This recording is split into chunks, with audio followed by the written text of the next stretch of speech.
গালোটি কাবাব, যার অর্থ এমন জিনিস যা মুখে দিলে মিলিয়ে যায়। তাও আবার মাটন? হ্যাঁ, মাটনই হচ্ছে এর আসল উপাদান। তবে আজকাল নিরামিষ ও চিকেন গালোটি কাবাবও পাওয়া যায়।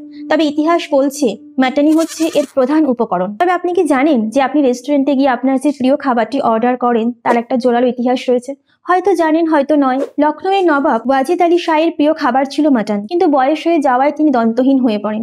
সেই সময় নকল দাঁত অত সহজলভ্য ছিল না, তাই তিনি খেতে বসে প্রায় দুঃখ করতেন তার প্রিয় খাবার মাটন না খেতে পেরে। খেতে বসে হতাশ নবাবকে দেখে তার খানসামারও খুব খারাপ লাগতো। ইতিহাস অন্তত তাই বলছে। তখন তিনি ভাবতে থাকেন এমন কি করা যায় যেখানে মাটনও থাকবে, নবাব খেতেও পারবেন।